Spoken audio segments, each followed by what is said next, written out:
اعوذ باللہ من الشیطان الرجیم بسم اللہ الرحمن الرحیم وَإِنَّا اور بے شک لَكُمْ تمہارے لیے فی الانعام مویشیوں میں عبرت ہے. مویشیوں میں اللہ تعالیٰ فرماتے ہیں ہر چیز پہ غور و فکر کرو.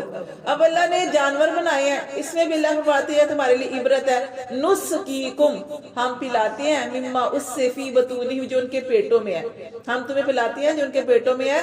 من بینی درمیان فرسن گوبر کے ودامن اور خون کے درمیان لبنن دودھ پلاتے ہیں تمہیں خالصاً خالص سائغن خوشگوار ہے للشاربین پینے والوں کے لیے.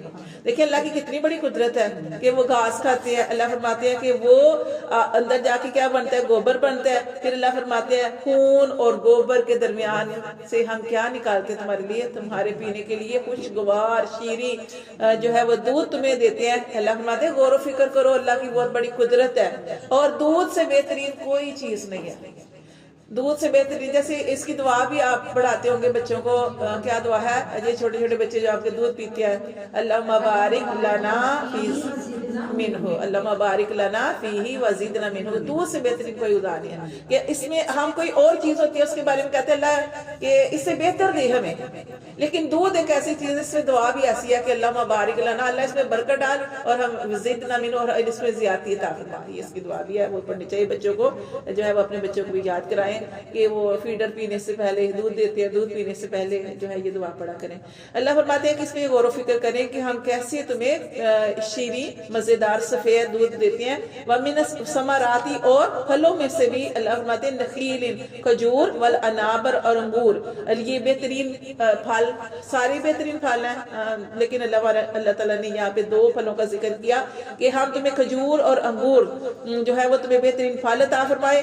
لیکن اللہ فرماتے ہیں تتخذون منہ سکرن, لیکن تم کیا کرتے ہو کہ تم بناتے ہو اس سے شراب بناتے ہو. ورزقن, اللہ فرماتے ہیں حالانکہ اللہ نے تمہیں رزق دیا حسنا بہترین, اللہ نے تمہیں بہترین رزق دیا, لیکن تم کیا کرتے ہو کہ اس کا بھی طریقہ ہوتا ہے جو بھی وہ کر کے اس سے شراب بناتے ہیں. اللہ فرماتے ہیں کہ اللہ نے تمہیں اچھا بہترین رزق عطا فرمایا. انا بے شک فی ذالک, اس میں بھی لآیات, البتہ نشانیاں ہیں, لقوم یعقلون, عقل والوں کے لیے.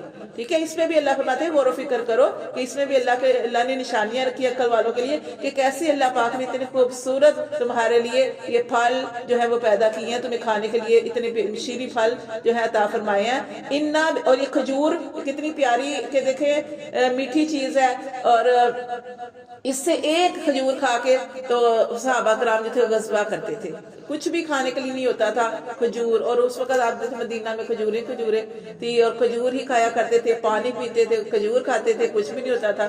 تو یہ کھجور بہت بڑی نعمت ہے, اس میں بڑی طاقت ہوتی ہے روٹی کے, ہاں جی ہاں. تو یہ کھجور جو ہے وہ اپنی زندگی میں ضرور شامل کرنی چاہیے, اپنے گھر میں ضرور رکھا کرے, سنت نبی ہے. کون سی چیزیں اپنے گھر میں رکھنی چاہیے کھجور کی بات ہوتی ہے تو سرکہ, ہاں چار چیزیں کون سی سنت چیزیں اپنے گھر میں رکھیں, اللہ اس کے ذریعے برکت ڈالیں گے آپ کے رزق میں بھی. ٹھیک ہے, کھجور, کلونجی جو ہے نا وہ آپ جیسے کھانا بناتے ہیں تو ہلدی کے اندر تھوڑی سی مل کر, جی کیونکہ اب مشکل ہوتا ہے نا آپ مطلب ڈالنا, تو تھوڑی سی کلونجی لاگے جیسے اپنی ہلدی ہے یا مرچ کے اندر تو نہ ڈالیں, نمک میں بھی نہ ڈالیں, کسی کا نمک کسی اور جگہ پہ بھی ڈالنا پڑتا ہے, ہلدی کے اندر تھوڑی سی کلونجی ڈال دیں. شفا ہے ہر بیماری سے, شفا کی نیت کرتے ہوئے تو اس کو وہ ڈال دیں. تو سرکہ جو ہے وہ بھی ٹھیک ہے, تو یہ ساری چیزیں جو ہے نا شفا ہے.